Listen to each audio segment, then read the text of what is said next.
Dans cette leçon, nous introduisons le framework jQuery. On appelle framework JavaScript une bibliothèque de fichiers JavaScript rassemblant des fonctions qui permettent de simplifier les instructions, synthétiser certaines tâches répétitives, faire les tests qui adaptent le code aux différents navigateurs, etc.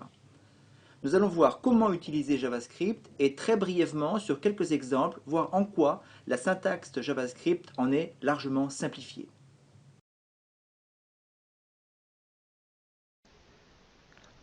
On appelle framework JavaScript une bibliothèque de fichiers JavaScript rassemblant des fonctions qui permettent de simplifier les instructions, synthétiser certaines tâches répétitives, faire les tests qui adaptent le code aux différents navigateurs, etc.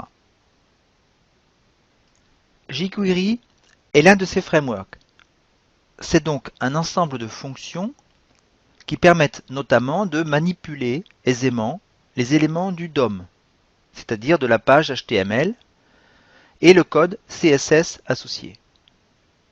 jQuery permet notamment la création d'animations et d'effets, d'effectuer des opérations complexes sur les chaînes de caractères, de mettre en place aisément une communication client-serveur à travers l'architecture Ajax, etc. jQuery est très vaste. Nous n'allons voir ici que quelques fonctionnalités ou méthodes qui donneront un avant-goût de sa puissance.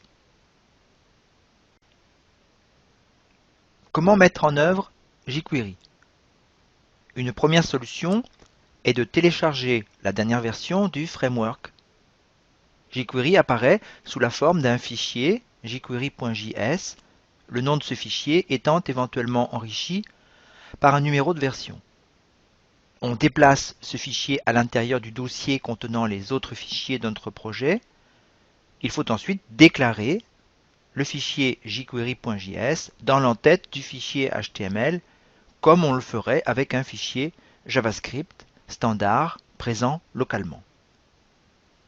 La seconde façon est de déclarer jQuery en fournissant une localisation sur le web. Cette dernière façon de faire présente l'avantage pour l'internaute de ne devoir télécharger le fichier qu'une seule fois, il sera dans le cache du navigateur, et de toujours disposer de la dernière version du framework. Voyons sur un exercice comment utiliser jQuery.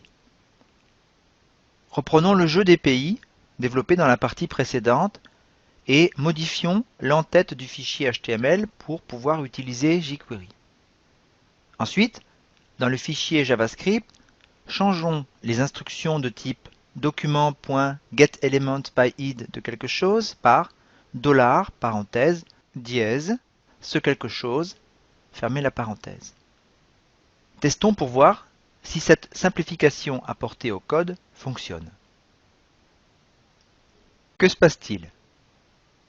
jQuery repose sur une seule fonction. jQuery, parenthèse, ou plus simplement $. Comme toutes les fonctions JavaScript, cette fonction accepte des paramètres et retourne un objet. Si on passe une chaîne de caractères, comme précédemment, on accède à un objet du DOM, c'est-à-dire de la page HTML.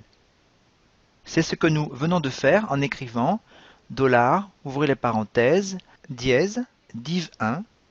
L'utilisation du symbole dièse pour identifier un élément est la même que pour un fichier de style CSS.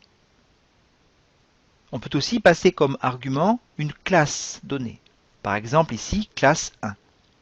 En écrivant $, ouvrez les parenthèses, .classe 1, on cible tous les éléments du DOM possédant cette classe. Plus largement, et c'est ce qui fait l'intérêt de jQuery, on va pouvoir passer comme argument des sélecteurs complexes suivant la même logique que celle décrite dans la leçon sur CSS. Ici, par exemple, on cible tous les éléments de type paragraphe et de classe 1 contenus dans le conteneur div et on utilise la méthode hide qui va rendre invisibles tous ces éléments. Une écriture donc très efficace que vous pouvez tester avec le petit exemple de code HTML proposé. On peut aussi passer l'ensemble d'une fonction. $, ouvrez les parenthèses, function, et jQuery va exécuter cette fonction une fois que la page sera chargée par le navigateur. C'est la raison pour laquelle on encapsule souvent l'ensemble du code JavaScript à l'intérieur des accolades précédentes lorsqu'on veut être sûr d'éviter des problèmes entre JavaScript et HTML au chargement de la page. Cette instruction est l'équivalent de l'instruction document.onload utilisée dans la leçon précédente. Ceci nous amène au deuxième exercice. On copie le code JavaScript écrit précédemment à l'intérieur de document.onload, à l'intérieur de l'instruction suivante. $, ouvrez les parenthèses, function, parenthèse, accolade, etc. On n'oublie pas de refermer correctement la parenthèse et l'accolade qui viennent ainsi d'être ouvertes. L'accolade pour les instructions de la fonction, la parenthèse pour l'objet jQuery. Troisième exercice, testons les méthodes after et before qui permettent d'introduire du contenu après et avant un conteneur existant, mais toujours à l'intérieur de ce dernier. Ensuite, nous allons ajouter un timer. Pour ce faire, on utilise la fonction JavaScript setInterval. Cette fonction, une fois lancée, déclenche à intervalles réguliers une autre fonction. Le code est très simple. On initialise une variable timerIni à 0. setInterval lance à intervalles réguliers, ici toutes les 1000 millisecondes, une fonction. Ici la fonction que nous avons appelée horloge. Que fait cette fonction horloge? Tout simplement, elle incrémente la variable timerIni et met à jour l'élément heure du document HTML. N'oubliez pas de créer cet élément avec l'identifiant heure dans le fichier HTML. Une remarque, cet exercice nous donne l'occasion d'introduire la fonction texte, qui est un tout petit peu différente de la fonction HTML. Tandis que la fonction HTML traite une chaîne de caractères comme une chaîne HTML, contenant éventuellement des balises, la fonction texte traite une chaîne comme du texte. Toute mise en forme à l'aide de balises va disparaître. Ne demeurera en quelque sorte que le texte brut. Une fois que vous aurez créé ce timer, je vous propose d'ajouter un test.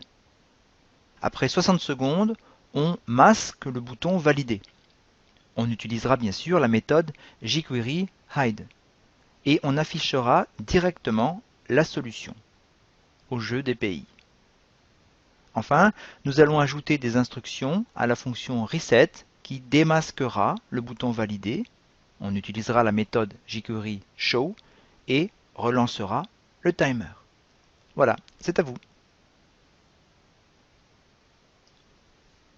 Pour finir cet aperçu très rapide de jQuery, nous vous proposons un deuxième exercice.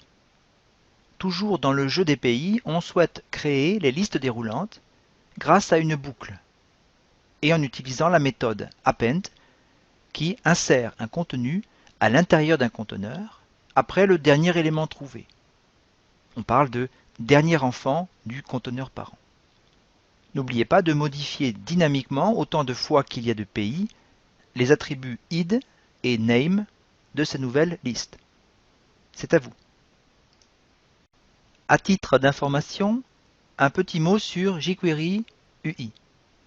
jQuery UI complète jQuery en offrant des méthodes facilitant grandement la réalisation d'interfaces utilisateurs, comprenant notamment des onglets, des accordéons, des menus, des sélecteurs de date, etc.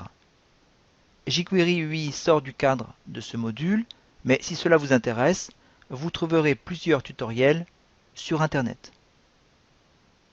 Voici donc pour cette courte introduction à jQuery. Cette leçon clôt également la première partie de ce module, à l'occasion de laquelle nous avons introduit HTML, CSS, JavaScript. Je vous donne rendez-vous dans la deuxième partie de ce module, consacrée à HTML5 et quelques-unes des nouveautés qu'il apporte. À très bientôt.